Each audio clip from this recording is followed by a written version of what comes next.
Is that everybody? Are we good?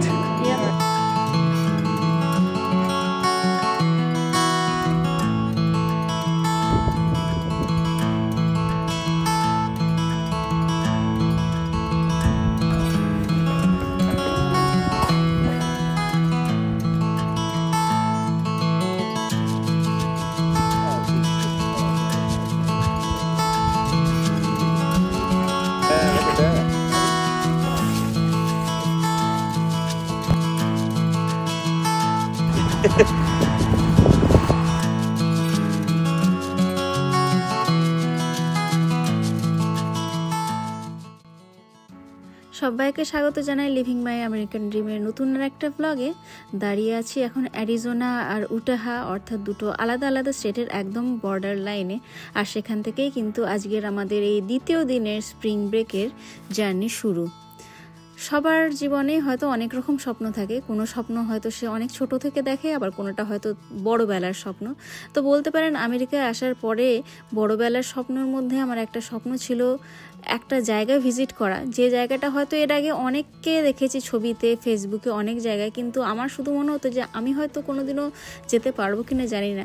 তো আজকে বলতে পারেন তুহিন সেই স্বপ্নটা আমার আবার পূরণ করতে সাহায্য করলো। একদম আমরা এখন দাঁড়িয়ে রয়েছি যাকে বলতে পারেন অ্যারিজোনার একদম ল্যান্ডমার্ক, সেই অ্যান্টিলোপ ক্যানিয়নের সামনে। যদিও আমরা আজকে ভিজিট করছি আপার অ্যান্টিলোপ ক্যানিয়ন, আপার আর লোয়ার দুটোই যাওয়া যায়, তবে যেটা সবথেকে অ্যাট্রাকটিভ সেটা হচ্ছে আপার অ্যান্টিলোপ ক্যানিয়ন, সেটাই আজকে আপনাদেরকে ঘুরে দেখাবো।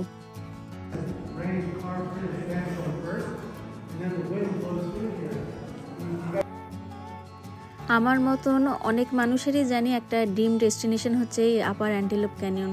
প্রচুর ফটোশ্যুট হয় এখানে, তার সঙ্গে বিয়ের অনেকেই যারা ফটোশ্যুট করে তারা কিন্তু প্রধান তাদের এই ডেস্টিনেশন হয় আপার অ্যান্টিলোপ ক্যানিয়ন। সত্যি একদম যাকে বলে স্বপ্নকেই হয়তো এখন দেখছি চোখের সামনে। আর প্রত্যেকটা জায়গা একদম গুহার ভেতরে যত ঢুকছি তত আশ্চর্য হচ্ছি প্রকৃতির যে এরকম সৃষ্টি কিভাবে সম্ভব। তবে যারা এই অ্যান্টিলোপ ক্যানিয়নে আসতে চান তাদের উদ্দেশ্যে বলে রাখি, প্রায়ের বুকিং ছাড়া কিন্তু এখানে মানুষ ঢুকতে পারে না। সর্বদাই একটা গাইডেড ট্যুরের মাধ্যমে কিন্তু আপনাকে অ্যান্টিলোপ ক্যানিয়নের ভেতরে ঢোকাটাকে বুক করতে হয়।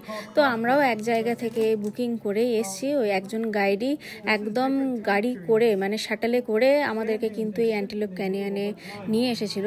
কারণ যেটা গাইডের কাছ থেকে জানলাম যে এর আগে যখন মানুষেরা ইন্ডিভিজুয়ালি এখানে আসতো অনেকবারই অনেক রকম বিপদ ঘটেছে, যে তারা হয়তো ক্যানিয়নের ভেতরে ঢুকেছে আর সেই সময় হঠাৎ করে কোনো ফ্ল্যাশ ফ্লাড এসে একদম তাদের প্রাণহানিও হয়েছে। তো সেই কারণে এখন সরকার থেকে একদম রেস্ট্রিক্ট করে দেওয়া হয়েছে এখানে সাধারণ মানুষের প্রবেশ। আর এই সেই মহেন্দ্রক্ষণ যার জন্য এখানে আসা, এই দৃশ্যটা যে কতবার কত রকমভাবে স্ক্রিনে দেখেছি, আজকে চোখের সামনে নিজেকে দেখতে পেরে জীবনটা সত্যিই সার্থক মনে হচ্ছে। যেটুকু গাইডের কাছ থেকে জানতে পারলাম, মাত্র 10 থেকে 12 মিনিটের জন্য নাকি এই সূর্যের রশ্মিটা দেখতে পাওয়া যায়, আর তারপরে নাকি জায়গাটা আবার আগের মতনই হয়ে যায়। তো আমরা যেহেতু বুক করেছিলাম একদম দুপুর 12টার স্লটটা, তো সেই কারণে বলতে পারেন যে আমরা এই দৃশ্যটার সাক্ষী থাকতে পারলাম। যাই হোক, প্রত্যেকটা জিনিস খুঁটিনাটি করে দেখে নিয়ে মানে দু চোখ ভরে দেখলাম, মন ভরে দেখলাম, আর তার সঙ্গে ক্যামেরাবন্দিও প্রচুর দৃশ্য করলাম। তারপরে এখান থেকে বেরিয়ে যাওয়ার পালা। It's very tough.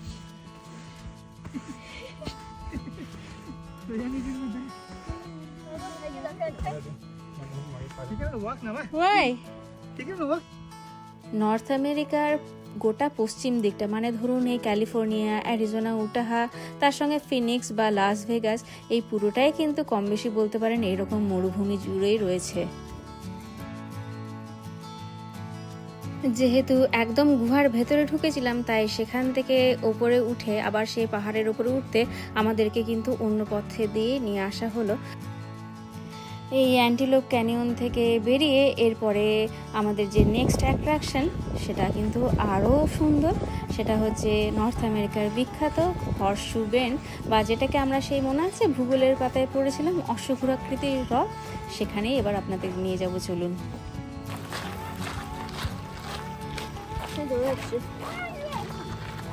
Why are you running, man? It's because you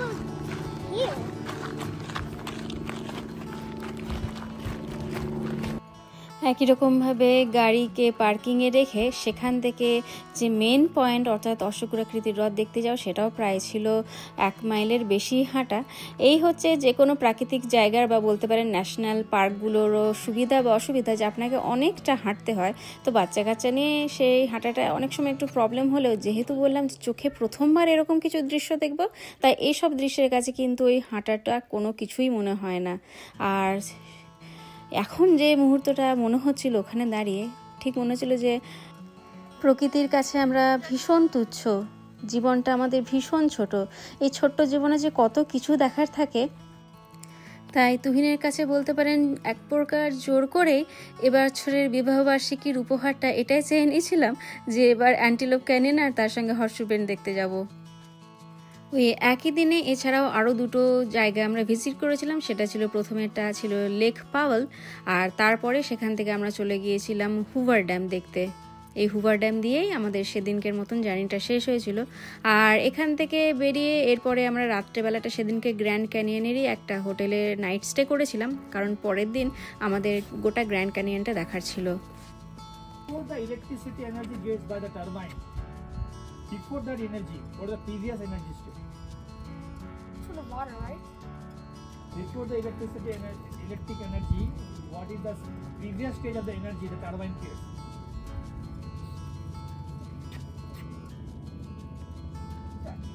Kinetic energy. Yes, mechanical energy, kinetic energy. Good job. It's a Ryan question, direct question, huh? Ryan? If I give you a glass of water and a glass of ice, which one is weight more? Same glass size. If I give a glass of water, a same glass of water and same glass of ice, which one weight more? Think about it. Which one is more heavier? You Water? both of you discuss. So both of you discuss together. আর যেখানে তুহিন থাকবে সেখানে যে পড়াশোনা থাকবে না এটা তো কোনো কথাই হয় না। তাই মাঝে মধ্যেই কিন্তু বাচ্চাদেরকে এরকম একটু জ্বালাতনের মুখে পড়তে হচ্ছিল। যেখানে কিছু শিক্ষার ছিল তুহিন কিন্তু কোশ্চেন করা শুরু করে দিচ্ছিল। তো যাই হোক, বাচ্চারাও অনেক কিছু ভালো মন্দ শিখতে পারছিল। পরের দিন আবার ব্লগটা শুরু করলাম। আর এখন কিন্তু একদম গ্র্যান্ড ক্যানিয়নের হোটেল রুম থেকে আপনাদেরকে বাইরের দৃশ্যটা দেখাচ্ছি। দেখে আশেপাশে দেখতেই পাচ্ছেন প্রচুর বরফ জমে আছে, মানে এখনও কিন্তু গ্র্যান্ড ক্যানিয়নে মাঝে মধ্যে স্নোফল হচ্ছে। এমনকি 15 দিন আগেও যখন একটু ওয়েদার চেক করেছিলাম দেখেছিলাম কিন্তু আজকের দিনে একটা ফোরকাস্ট ছিল যে এখানে স্নোফল হবে। আমরা দেখে অনেকটা ঘাবড়েও গেছিলাম আর রীতিমতন গরম জামাকাপড় সমস্ত নিয়ে এসেছিলাম। কিন্তু যাই হোক, আমাদের হয়তো ভাগ্যটা ভালো ছিল, আজকে স্নোটা কোনোরকম ভাবে দেখছি একটু সরে গেছে, কিন্তু ওয়েদার একদম চিল্ড ঠান্ডা হয়ে রয়েছে। মোটামুটি ধরুন এখন টেম্পারেচার ওই এখন 3 থেকে 4 ডিগ্রি। যদিও জ্যাকেটটা পরাতে আরাম লাগছে, কিন্তু একটু পরের দিকে যখন রোদ উঠবে হয়তো জ্যাকেটটা না নিলেও চলবে। তো যাই হোক, এরকমভাবে একই রকমভাবে ভিজিটিং সেন্টারে আমরা আবার গাড়িটাকে রাখলাম। আর এই সেই বাস, যে বাসে করে কিন্তু আমাদেরকে এবার গ্র্যান্ড ক্যানিয়নের যতগুলো পয়েন্ট রয়েছে ঘুরে দেখার সবগুলোতে কিন্তু নিয়ে যাবে।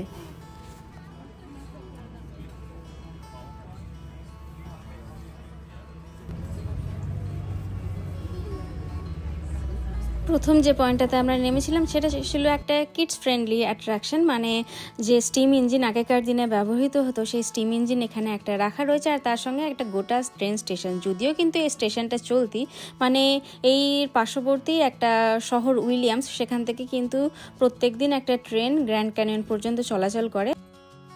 ওই একই ট্রেন ডিপো যে স্টপটা ছিল সেখান থেকে এবার হাঁটা পথে আমরা চলে এলাম হপিস পয়েন্টে। এই পয়েন্টটা কিন্তু একদম খুব পপুলার, কারণ এখান থেকে গ্র্যান্ড ক্যানিয়নের গোটা ভিউটা দেখতে পাওয়া যায়।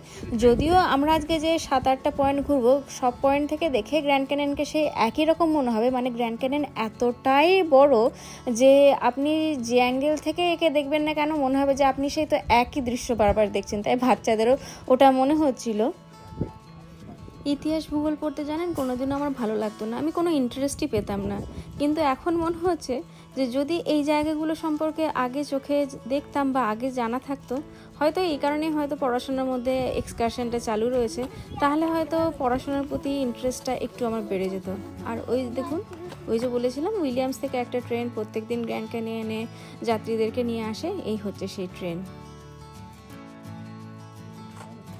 দেশ হোক বা দেশের বাইরে প্রত্যেক জায়গায় কিন্তু প্রকৃতি তার নিজের নিয়ম মেনেই চলে।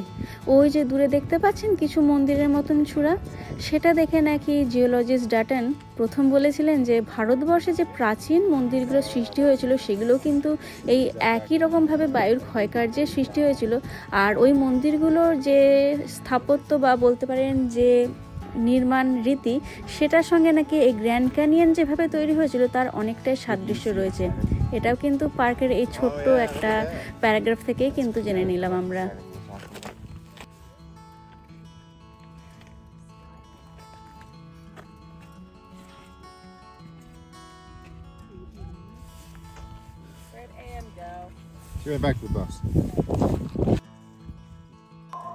আর ওই যে দূরে ছোট্ট একটা রেখার মতন জলস্রোত দেখতে পাচ্ছেন, ওটা হচ্ছে কলোরাডো রিভার। এই কলোরাডো রিভারই কিন্তু একমাত্র রিভার যার নাকি এই গোটা গ্র্যান্ড ক্যানিয়ন জুড়ে উপস্থিতি রয়েছে।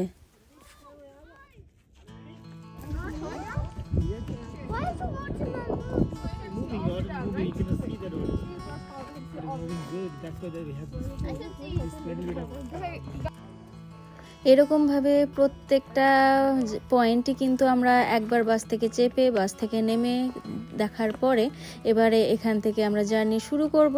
আর আজকের রাতে গ্র্যান্ড ক্যানিয়ন থেকে আমরা ফিরবো একদম ভেগাসে। আবার সেই মোটামুটি 4.5 ঘন্টার একটা জার্নি, রীতিমতন শরীর ক্লান্ত, তার সঙ্গে সকাল থেকে একমাত্র ব্রেকফাস্ট ছাড়া আর কিচ্ছু খাওয়া হয়নি। তাই এখন প্রচুর জোরে খিদেও পেয়েছে, তাই সবাই মিলে কিন্তু এরপরে একটু খাওয়া দাওয়ার পালা আমাদের।